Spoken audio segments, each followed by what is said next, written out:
mensaje traigo que anunciar, que aún ángeles quisieran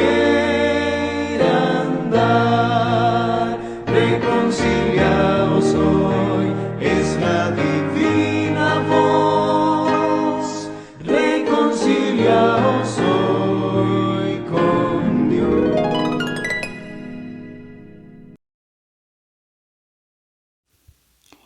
Hola, hola mis apreciados oyentes, que el Padre Celestial les bendiga. Aquí vamos nuevamente cumpliendo con esta cita. Quería también disculparme porque hace 8 días no pude conectarme, no pude tener la transmisión, pero aquí estamos nuevamente con el repaso de este maravilloso libro titulado El Camino, que espero que pueda ser de bendición este estudio, que puedan disfrutarlo, que puedan aprender mucho, porque realmente está muy interesante como todos los demás estudios que hemos venido compartiendo. Así que que el Señor les bendiga. Bienvenido, hermano Eric Cruzado, que el Señor te bendiga. Gracias por acompañarnos. Así que hace 8 días estuvimos estudiando un poco con respecto a lo que era la ley de Dios. Hoy vamos a estudiar un poco sobre lo que es la ley y la gracia. Así que espero que puedan estar muy atentos y podamos disfrutar el estudio del día de hoy. Así que mientras se van sumando las personas, les invito a aquellos que ya sean conectados. Bienvenido, hermano David, gracias por acompañarnos. Que me acompañen en una corta oración para dar inicio al estudio del día de hoy. Es la lección número 11, el estudio número 11 titulado La ley y la gracia. Entonces, hermano Omar, que el Señor te bendiga. Gracias por acompañarnos. Vamos a iniciar con una oración.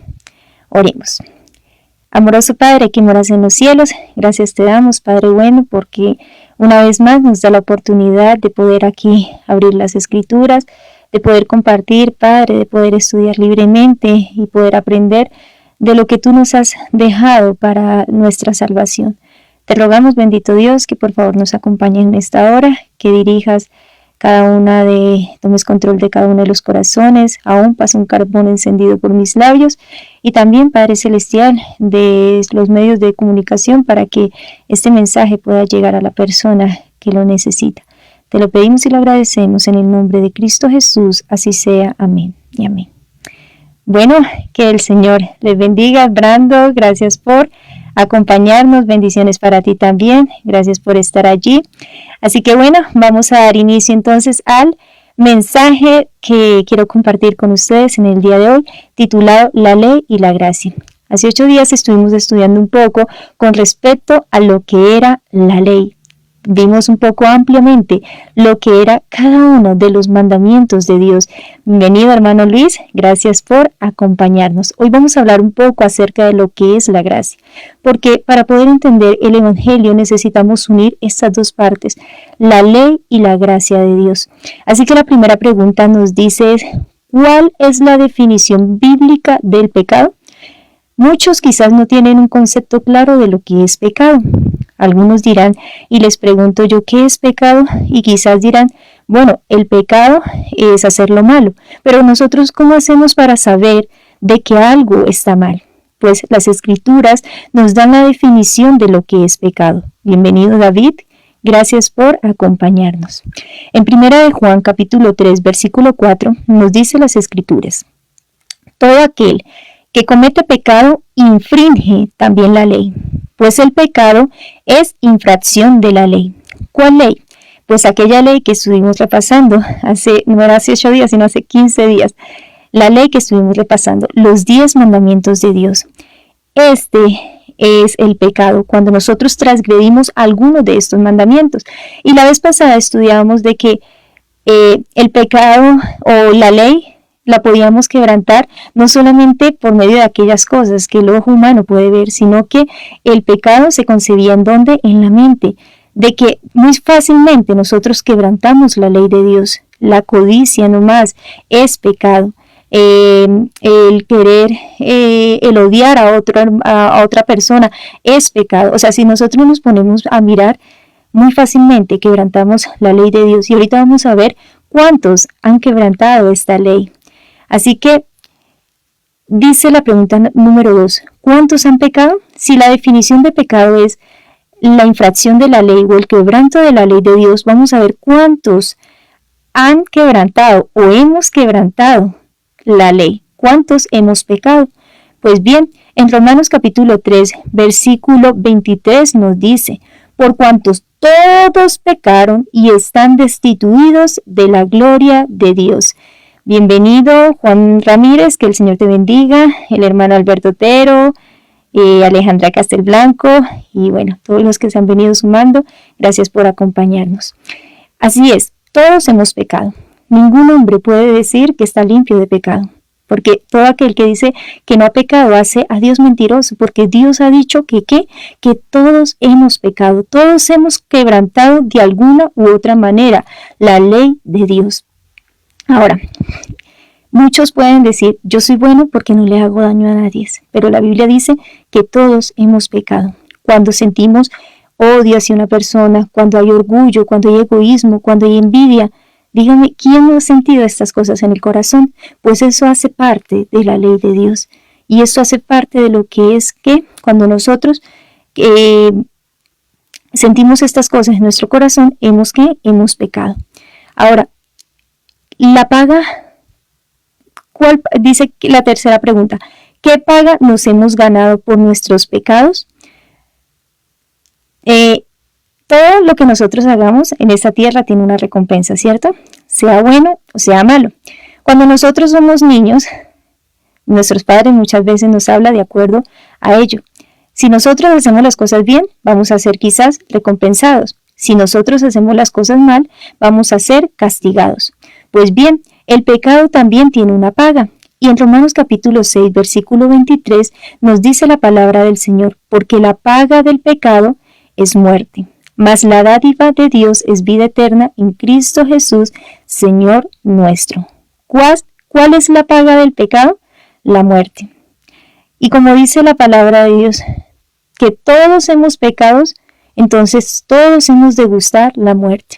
He aquí, esta es la razón por la cual todos nosotros los seres humanos hemos de probar la muerte. La muerte de hecho es un intruso. El Señor no creó al ser humano para que probara la muerte. Nunca fue el propósito de Dios de que nosotros tuviésemos que pasar por este sufrimiento.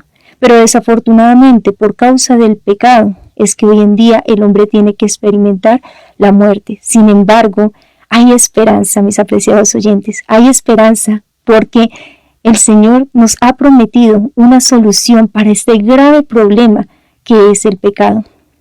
Desafortunadamente, nosotros humanamente estamos destituidos de la gloria de Dios. ¿Y cuál es la gloria de Dios? Estamos destituidos del carácter, de la santidad de Dios. Ninguno de nosotros podemos revelar o reflejar por sí mismo lo que es la gloria de Dios, el carácter de Dios. Porque el corazón del ser humano está inclinado hacia el pecado. Pero el Señor ha enviado una solución. El Señor hizo una provisión para que nosotros pudiésemos ser salvos. Y vamos a ver más adelante cuál es esa provisión que el Señor se proveyó para que nosotros pudiésemos dejar de pecar.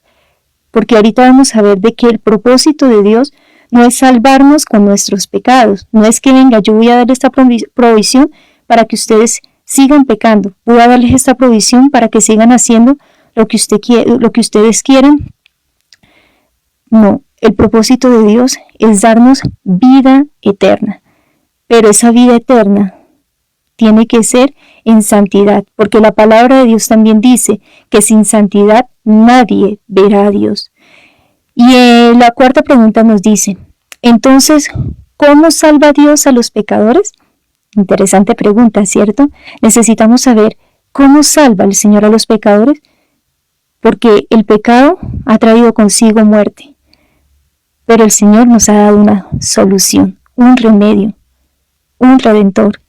Y vamos a ver de qué manera el Señor ha prometido que nos salvará. En Efesios capítulo 2, versículo 8 al 9, dice la palabra de Dios. Bienvenido a las personas que se han venido sumando. Hermano Fernando, hermana María Ruth, Amanda, qué gusto tenerte por aquí. Hermana Laura Guzmán, gracias Lau por acompañarnos y bueno, todas las personas que se han sumado. Vamos a ver cómo salva el Señor a los pecadores. Efesios 2, 8 al 9 nos dice: porque por gracia sois salvos, por medio de la fe, y esto no es de vosotros, pues es don de Dios, no por obras, para que nadie se gloríe. Interesante, aquí vemos 2 puntos importantes. Primero, gracia. ¿De qué manera el Señor nos salva? Por su gracia. ¿Y qué es la gracia? La gracia es un don inmerecido por parte de Dios. Es algo que Dios nos ofrece, no porque lo merezcamos. Y nosotros debemos siempre tener esto en mente, mis apreciados oyentes. Todo lo que nosotros recibimos de parte de Dios no es porque lo merezcamos, no es porque seamos lo suficientemente buenos para merecerlo, para recibirlo. No, sino que nosotros todo lo recibimos por la misericordia, por la bondad, por la gracia de Dios. Ahora, dice: por gracia sois salvos, pero hay un medio. ¿Y ese medio cuál es? Por medio de la fe. Entonces, Dios nos provee ¿su qué? Su gracia. Pero nosotros debemos tener fe a esta gracia que el Señor nos da. Sin embargo, también nos dice que esto no es de nosotros. Es decir, que tanto la gracia como la fe es un don de Dios. Si nosotros tenemos mucha fe, no nos jactemos de decir: ay, es que yo tengo mucha fe. No, porque aún la fe es un don que proviene del cielo, es un don de Dios. Dios pone esa fe, Él implanta esa fe en nosotros. Pero hay algo que nos corresponde a nosotros, y es ejercitar esta fe. Les voy a poner un ejemplo. Cuando nosotros sembramos una semilla, la semilla se pone en tierra, pero esa semilla necesita ser ¿qué? Constantemente cultivada, regada, para que ésta vaya creciendo. Esto es la fe.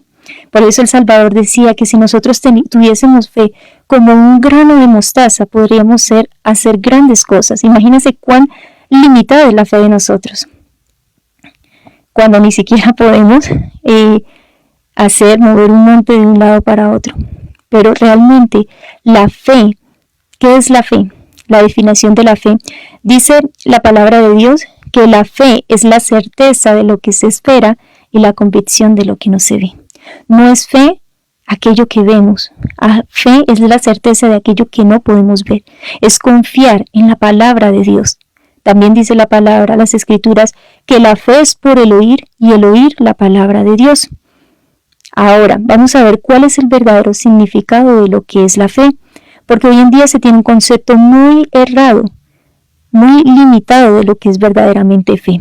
Muchos dicen: yo creo en Dios. Pero cuando se les pregunta a las personas: ¿tú le crees a Dios? La respuesta cambia. ¿Y qué debo creerle? ¿Por qué? Porque no le creen a la palabra de Dios. Creer en Dios es creerle a Él, porque las escrituras mismas dicen que los demonios también creen y tiemblan, pero ellos no obedecen, no atienden a la voz de Dios. Esto no es fe.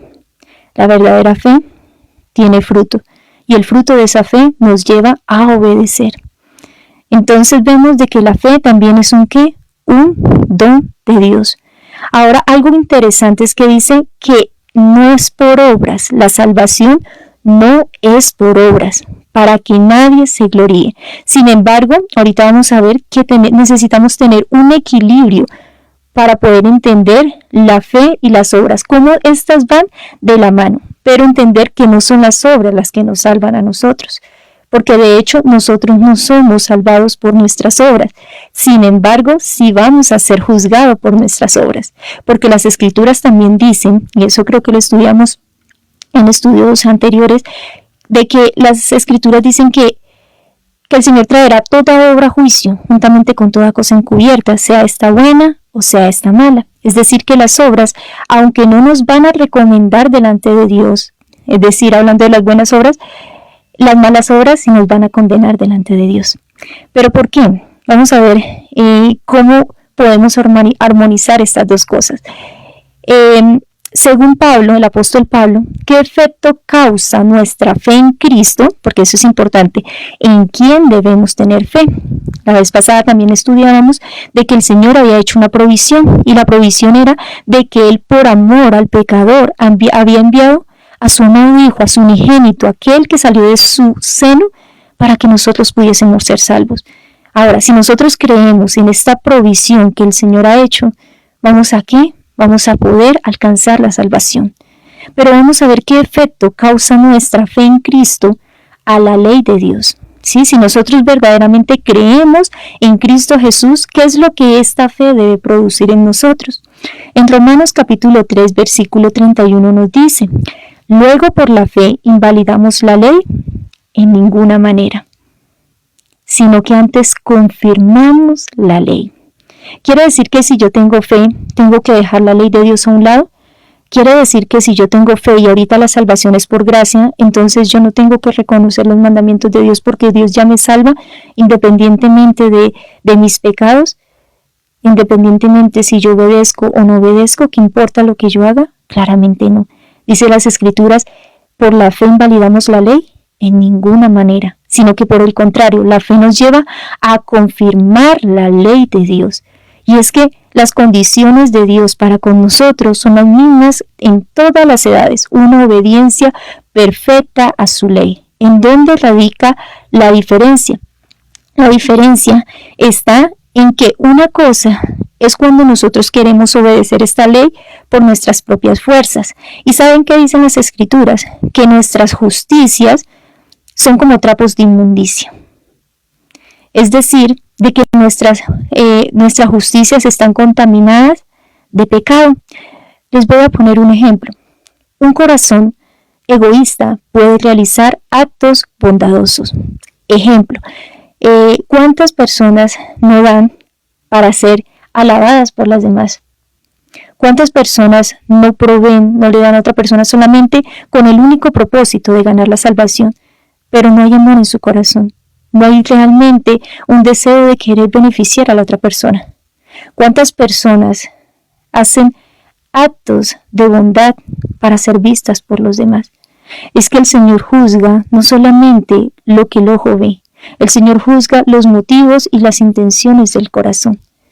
Entonces es allí donde nosotros nos damos cuenta de que cuando nosotros queremos hacer actos de justicia por nuestras propias fuerzas, esto viene acompañado o viene manchado de pecado. Ahora, ¿cuál es la diferencia cuando creemos en Cristo y Él obra en nosotros? La diferencia es que cuando nosotros estamos en Cristo Jesús, cuando aprendemos a amar a Jesús, cuando aprendemos a caminar con Jesús, de una manera natural, vamos a obedecer esta ley. No para ser alabado por los hombres, no para recibir una recompensa, sino que realmente el deseo de uno obedecer la ley es porque ama a Dios y porque ama a su prójimo. Y ahí está la diferencia. Y esto es verdadera santificación. Ahora vamos a ver, si guardamos la ley, ¿podrá esto salvarnos? Esa era la pregunta o en lo que estábamos meditando ahorita. Entonces, ahorita si yo empiezo a guardar la ley, bueno, si la ley dice no matarás, no cometerás adulterio, no hurtarás, guardarás el día sábado, no tendrás otros dioses, bueno, pues yo puedo hacer estas cosas, por decir así. Pero saben, en las Escrituras hablan de un hombre, uno de los apóstoles, el que reemplazó a Judas, llamado Pablo. Pablo dice que ante la ley él era irreprensible, pero sabe, cuando él se vio como Cristo lo miraba, él se vio perdido. Se dio cuenta de que aunque ante los hombres era irreprensible, para Dios no estaba siendo aprobado. Para Dios era un vil pecador. Entonces, dice Romanos capítulo 3, versículo 20, ya que por las obras de la ley, ningún ser humano será justificado delante de él, porque por medio de la ley es el conocimiento del pecado. ¿Qué es lo que hace la ley? La ley lo que hace es darnos a conocer el pecado. Vamos a poner un ejemplo aquí terrenal para que podamos entender un poco. Cuando uno va a un tribunal, ¿la ley nos defiende? Claramente no. Al contrario, la ley lo que hace es acusarnos. Si nosotros hemos quebrantado alguna de las leyes del Estado, esa ley, cuando estemos en el tribunal, lo que van a hacer es que acusarnos, condenarnos. Pero cuando nosotros no hemos quebrantado esa ley, pues obviamente esa ley no nos va a acusar, no nos va a condenar. Ahora, como ya hemos leído de que todos hemos pecado y que de alguna u otra manera hemos quebrantado esta ley y que todos estamos destituidos de la gloria de Dios, por eso Dios se proveyó un abogado. Necesitamos un abogado que nos defienda. Y este abogado es Cristo Jesús. Y Cristo Jesús es el que aboga delante de nosotros. Él es nuestro remedio. Él es la solución a este problema. ¿Sí? Porque la ley lo único que nos hace es que darnos conocimiento del pecado. La ley lo único que hace es decirme, Vanessa, tú pecaste, tú quebrantaste este mandamiento. Y la condenación es que irremisiblemente debes morir. Ahora, ¿cuál es la función de Cristo? Cristo cumple dos funciones muy importantes. La primera es que Él se pone como sustituto. ¿Qué quiere decir esto? Quiere decir de que Cristo toma el castigo que yo merezco, el castigo que ustedes merecen, el castigo que el mundo merecía. Eso fue lo que hizo Cristo. Él se puso como sustituto, Él derramó su sangre para que nosotros pudiéramos ser perdonados. Por eso fue que Cristo Jesús tuvo que ser colgado en un madero, porque Él pagó la condena del pecado, que era la muerte. Ahora, después de que Jesús paga la condena de la muerte, que se pone como sustituto y garante de la humanidad, Él no lo hace para que nosotros sigamos pecando. Él no lo hace para que nosotros continuemos en rebeldía. El Señor se ha puesto como sustituto para todo aquel que desee ahora restituir o tener una amistad ahora con Dios, ¿cierto? Porque nosotros el pecado nos ha enemistado con Dios, pero cuando el Señor nos muestra a nosotros el pecado por medio de su ley, ahorita te dice, hijo, tú necesitas ahora un Salvador. Listo, la provisión ya está. La provisión es Cristo Jesús. Él ya derramó su sangre por nosotros. Pero no solamente necesitas un sustituto, no solamente necesitas alguien que te rescate, ahora necesitas un abogado. ¿Y por qué necesitamos un abogado? Porque desafortunadamente esta carne pecaminosa que nosotros cargamos está enemistada contra Dios. Y nosotros necesitamos ahorita es aprender a obedecer la ley de Dios. Pero ya nos dimos cuenta que por nuestra propia cuenta no lo podemos hacer. Entonces, ¿Cristo qué hace? Dice, ahora yo soy vuestro abogado. Y este abogado cumple una función muy especial. Y es que Él está en medio del Padre Celestial y Él está en medio del hombre. Él es la fuente, la escalera que une el cielo con la tierra. Él se presenta delante del Padre, Él presenta allí su humanidad y le dice, Padre, yo morí por esta criatura. Cuando nosotros nos arrepentimos, y aún el arrepentimiento es don de Dios, pero cuando nosotros nos arrepentimos, el Señor presenta su sangre delante del Padre e intercede por nosotros. Pero esto no queda allí nomás. No es que peco, oro y empato. No. El Señor ahorita desea hacer una restauración en el ser humano. El Señor desea es que nosotros dejemos de pecar, dejemos de quebrantar su ley. Y ahora, ¿cómo puede ser esto posible? ¿Cómo puede ser que ahorita nosotros dejemos de pecar cuando estamos habituados a hacer el mal? Pues bien, el Señor Jesús no solamente está allí delante del Padre, sino que ahorita envía un poder del cielo. Y es la presencia, su espíritu a nuestros corazones. Ese espíritu por el cual clamamos nosotros ahora, Abba Padre, por el cual le podemos decir Padre nuestro, a nuestro Padre Celestial, que es su vida de obediencia, de santidad a nuestros corazones para que ahorita nosotros podamos obedecer esta ley. Pero vuelvo y les digo, para que esto pueda ser posible nosotros debemos tener una comunión con Dios. Si nosotros esperamos ser restituidos, ser restaurados, y sin embargo no abrimos la Biblia, sin embargo no pasamos tiempo con Dios, sin embargo no le oramos a Dios, créamelo que esto no va a suceder. Por más de que a nosotros nos digan de que es suficiente con ir a la iglesia y sentarnos a escuchar, no es suficiente, mis apreciados oyentes. Es necesario que nosotros tengamos una comunión personal con Dios, un conocimiento personal, una experiencia con Dios. Cuando nosotros tenemos una experiencia con Dios, vamos a hablar no de lo que otro me dijo, sino de lo que Dios ha hecho en mi vida, ¿sí? Por eso es importante la comunión con Dios, porque dice la palabra del Señor que la comunión íntima de Dios es con su pueblo y a ellos hará conocer su pacto, ¿sí? Si nosotros le buscamos a Él. Ahora, entonces, ¿qué propósito sirve la ley de Dios? O sea, ¿cuál es el propósito de la ley de Dios? Pues ya lo habíamos leído, de que por medio de la ley es el conocimiento del pecado.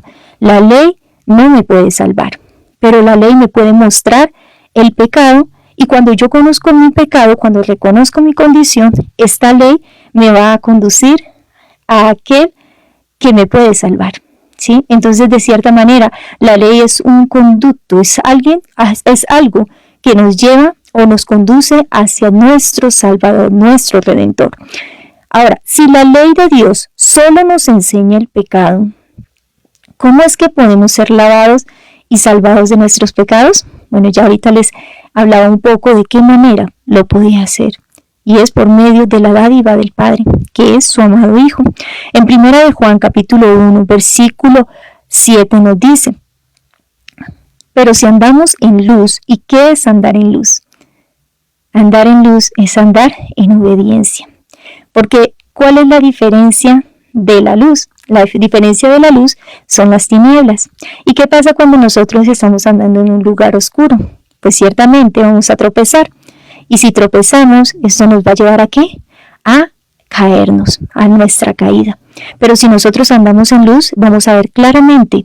Y dice que si andamos en luz como Él está en luz, tenemos comunión unos con otros, y la sangre de Jesucristo, su Hijo, nos limpia de todo pecado. Y es interesante, porque dice que si nosotros andamos en luz, vamos a tener ¿qué? Comunión unos con otros. ¿Y qué significa esto? ¿Qué significa tener comunión unos con otros? Pues tener comunión unos con otros quiere decir que vamos a estar en paz con nuestro prójimo, que no nos vamos a andar por allá peleando con nuestro vecino, que no nos vamos a estar allá peleando con nuestra familia, sino que vamos a estar ¿en qué? En paz. De hecho, las Escrituras dicen que en cuanto dependa de nosotros, debemos aprender a estar en paz con todos, ¿sí? Entonces, si nosotros andamos en luz, vamos a tener comunión unos con otros. Y se nos promete que la sangre de Jesucristo nos limpiará de todo pecado. También en Santiago capítulo 1, versículo 23 al 25 nos dice las Escrituras: porque si alguno es oidor de la ley, es oidor de la palabra, pero no hacedor de ella, este es semejante al hombre que considera en un espejo su rostro natural, porque él se considera a sí mismo, y luego se va, y luego se olvida cómo era. Mas el que mira atentamente en la perfecta ley, la ley de la libertad, y persevera en ella, no siendo oidor olvidadizo, sino hacedor de la obra, este será bienaventurado en lo que hace. Interesante. Dice que no son los oidores de la ley, no son los que oyen la palabra de Dios y luego se van y se olvidan. ¿Y qué significa esto? Significa de que oímos la palabra de Dios, nos vamos y seguimos en la misma situación. Pero dice el Señor que todo aquel que oye la palabra de Dios, que mira atentamente a la ley de Dios y persevera en ella. ¿Y qué significa perseverar en ella? Es querer hacer la voluntad de Dios. ¿Saben? Todo lo que el Señor nos pide a nosotros es nuestra voluntad. ¿Y qué significa esto? Que ciertamente quizás muchas veces el Señor nos pide algo que no queremos hacer, porque esto va en contra de nuestros propios deseos. Pero sabemos de que todo lo que el Señor nos pide lo hace para nuestro bienestar. Todo lo que el Señor nos pide es este corazón contaminado de pecado para que Él lo pueda restaurar. Ahora, si nosotros estamos dispuestos a entregarle eso que nos está alejando de Él, el Señor está dispuesto a trabajar con ello para restaurarnos. Pero si nosotros no estamos dispuestos a soltar aquello que se está interponiendo entre Dios y yo, entonces el Señor ahí no puede hacer nada, porque el Señor no fuerza la voluntad de nadie. Aunque Él es Dios y podría hacerlo, no lo hace. ¿Sabe por qué? Porque eso va en contra de su carácter. Porque Dios, en su gran misericordia, nos ha dejado a nosotros la libertad de elegir. Pero Él no nos da esa libertad sin advertencia. Él nos advierte: he aquí he puesto la vida y la muerte, la bendición y la maldición. y nos dice a nosotros, escojan, escojan, y nos aconsejan, escojan la vida para que vivan. Así que, ¿cómo podremos ser lavados y salvados de nuestros pecados? Andar en luz, es decir, mirar atentamente a la ley de la libertad, porque si no somos como aquellos que se miran en un espejo, ven que están despeinados, que están, todas las imperfecciones, pero luego se olvida cómo está. Pero si nosotros miramos ese espejo y empezamos a procurar arreglar esas imperfecciones, vamos a cambiar. La siguiente pregunta nos dice, ¿puede la gracia darnos libertad para ignorar la ley de Dios? Mucho se habla hoy en día de esto. Muchos dicen o consideran de que como ahorita estamos bajo la gracia, entonces la ley de Dios no debe ser considerada.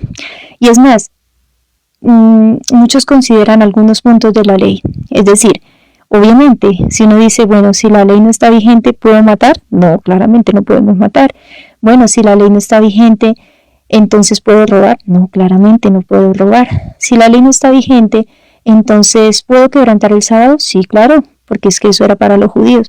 Esto es lo que se nos enseña. Pero dice las Escrituras que para Dios 10 menos 1 no es 9, 10 menos 1 es 0. Si nosotros quebrantamos un punto de la ley, estamos quebrantando toda la ley de Dios. Porque, ¿saben?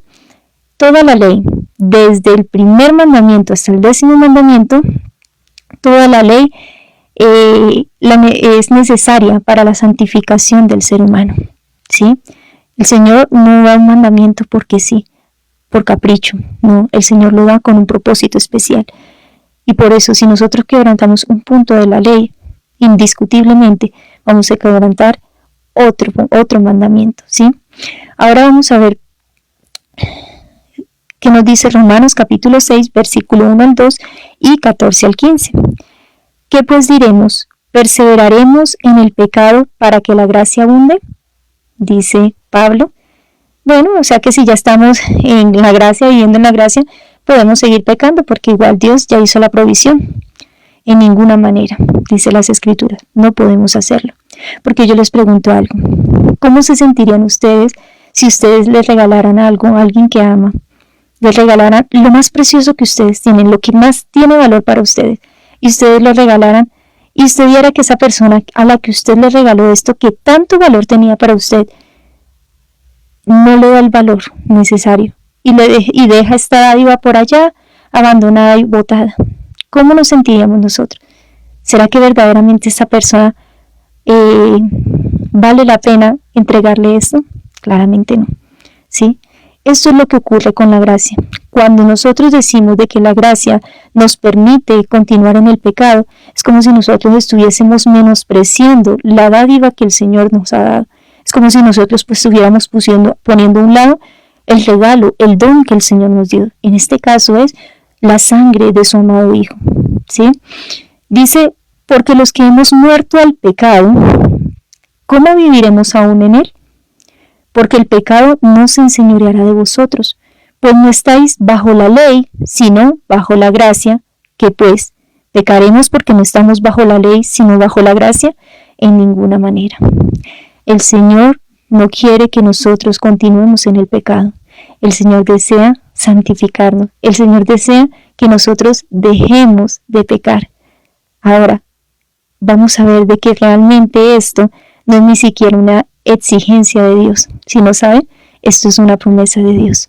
Porque recordemos que la salvación es por gracia. Y si la salvación es por gracia, quiere decir que no es que el Señor nos esté, obligando a que nosotros tengamos que obedecer esta ley, o no obligar, sino exigiendo a que nosotros obedezcamos la ley, sino que Él nos está prometiendo de que si nosotros creemos en Él, vamos a obedecer esa ley porque Él pondrá esa ley en nosotros.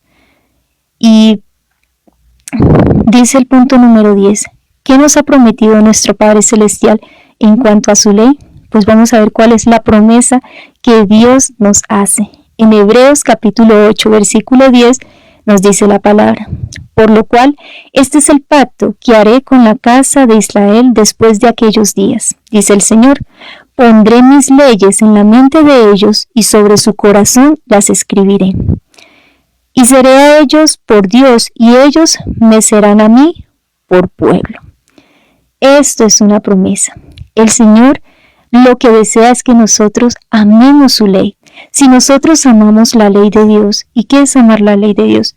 Amar la ley de Dios es que vamos a hacer las cosas o vamos a obedecerle a Dios no porque toca, no para ser salvos, sino porque ya hemos sido salvos. Y saben, mis apreciados oyentes, lo que nosotros necesitamos es amar a nuestro Creador, enamorarnos más de Dios, porque por esta ausencia de amor es que la humanidad está como está. Por esta ausencia de amor es que las personas han quebrantado la ley de Dios. Porque cuando nosotros amamos, actuamos de una manera natural, sin fingimiento, sin hipocresía. Cuando nosotros amamos, nosotros hacemos las cosas porque queremos ver felices a los demás, a esa persona que amamos. Y lo mismo ocurre con nuestro Creador. Si nosotros queremos obedecerle, debemos empezar por empezar a tener una mejor relación con Dios. ¿Y cómo podemos tener una buena relación con Dios? Aprender a oír su voz. Debemos dedicar tiempo a orar. Con poco tiempo le dedicamos a la oración. Tenemos que sacar tiempo para abrir las Escrituras, porque nosotros queremos que el Señor nos hable, pero no estamos dispuestos a abrir las Escrituras. Queremos es que el Señor, no sé, seguramente envíe un ángel del cielo para que nos hable directamente, pero no. El Señor ha prometido que a través de su palabra, Él nos mostrará el camino que hemos de seguir. Y Él con cada uno de nosotros tiene un plan y un propósito especial para cada una de nuestras vidas. Mi experiencia no tiene que ser la de ustedes, no, porque el Señor nos trata a cada uno de nosotros de una manera individual, de una manera especial, y de acuerdo a la necesidad de cada una de nuestras almas. Pero lo que el Señor quiere es que nosotros tengamos una comunión directa con Él, para que Él pueda darnos a conocer cuál es el propósito de mi vida aquí en esta tierra. Porque saben, cada uno de nosotros hemos nacido con un propósito. Y el propósito general es que todos hemos sido creados para salvación. Pero el Señor ha puesto un propósito especial para cada individuo, para que nosotros podamos cumplir el propósito de nuestra vida. Y en el capítulo, en la pregunta número 11 nos dice: ¿qué bendición especial se encuentra en el último capítulo de la Biblia? Vamos a ver qué nos dice Apocalipsis capítulo 22, versículo 14. Bienaventurados los que lavan sus ropas para tener derecho al árbol de la vida y para entrar por las puertas de la ciudad. Aquí nos dicen que no todos van a entrar por las puertas de la ciudad. Desafortunadamente, hoy se nos han enseñado de que una persona cuando muere va al cielo. Pero eso no es lo que enseñan las Escrituras. Las Escrituras enseñan de que solamente aquellos que lavan sus ropas. ¿Y qué significa lavar las ropas? Lavar las ropas son aquellos que están en santidad, que están puros delante de Dios. Aquellos que han obedecido la voz de Dios, han atendido a la voz de Dios. Son aquellos que tienen escrita la ley de Dios en sus corazones. Solamente los que han lavado sus ropas van a poder tener derecho al árbol de la vida y van a entrar por las puertas de la ciudad. Y la promesa para meditar esta semana la encontramos en Mateo capítulo 7, versículo 21. Y dice las Escrituras: no todo el que me dice Señor, Señor, entrará en el reino de los cielos, sino el que hace la voluntad de mi Padre que está en los cielos. Van a decir, bueno, ¿dónde está la promesa? La promesa está en que aquel que hace la voluntad de nuestro Padre Celestial. ¿Y cuál es la voluntad de Dios? La voluntad de Dios es nuestra santificación. La voluntad de Dios es que oigamos su voz, que obedezcamos su voz. Solamente a ellos van a entrar en el reino de los cielos. No todo el que le dice Señor, Señor, van a entrar. Porque dice el Salvador también que muchos me dirán en aquel día: Señor, Señor, en tu nombre no hicimos milagros, en tu nombre no profetizamos, en tu nombre no hicimos muchos milagros y no hicimos esto y lo otro. Pero ¿cuál va a ser la respuesta de Jesús? Apartados de mí, hacedores de maldad. Porque no son las obras las que nos van a recomendar delante de Dios, sino la fe en Cristo Jesús. Nosotros no vamos a entrar en el cielo por todas las obras de misericordia que hagamos. Nosotros no vamos a entrar en el cielo porque yo haga actos de bondad. No voy a entrar en el cielo porque predico el evangelio. Yo no voy a entrar en el cielo porque le ayudo al pobre. Eso, nada de eso va a garantizar mi entrada al cielo. Lo que garantiza mi entrada al cielo es Cristo Jesús, la comunión que yo tenga con Él. Es el amor, lo que nosotros hemos sembrado en esta tierra, el amor hacia nuestro prójimo, el amor hacia nuestro Padre Celestial y su amado Hijo, el amor hacia ese plan de salvación que el Señor ha ideado. La fe y el amor son la garantía que nos van a abrir las puertas de la ciudad. Debemos creer en que el Padre envió a su amado Hijo para que muriera por la humanidad. Creer en que Cristo es capaz de rescatarnos de la condición en la que estamos y creer que es obediencia perfecta. Nosotros no podemos decir que creemos y seguir en rebeldía contra Dios, porque si nosotros decimos que creemos en Dios y no lo obedecemos, somos mentirosos, dice las Escrituras. Así que bueno, mis apreciados oyentes, le doy muchas gracias a todos aquellos que nos acompañaron desde el principio hasta el final y también a aquellos que se vinieron sumando en el transcurso de la transmisión. Espero que este breve mensaje haya sido de bendición para sus vidas y que los lleve realmente a reflexionar y a sentarnos y a preguntarnos ¿cómo está mi alma con Dios? Preguntémosle a Dios, ¿cómo estoy yo contigo, Padre? Porque el engaño del pecado nos tiene cegados y créanmelo que muchos no se dan cuenta de su condición. Pero el Señor, si verdaderamente queremos hacer la voluntad de Dios, en nuestra intimidad, allí en nuestra cámara, donde ningún ojo humano nos ve, oremos y pidémosle a Dios que nos muestre nuestra condición. Y una vez que Él nos muestre nuestra condición, vayamos al único que puede restaurarla. Así que bueno, les invito a tener una palabra de oración para finalizar y la próxima semana, si el Señor así lo permite, vamos a estar meditando en otro tema y es con respecto a un día para recordar. Así que vamos a orar. Amoroso Padre que moras en los cielos, gracias te damos por tu infinito amor, misericordia y bondad. Gracias Padre porque tú nos has dado una provisión bastante amplia para que nosotros podamos ser salvos.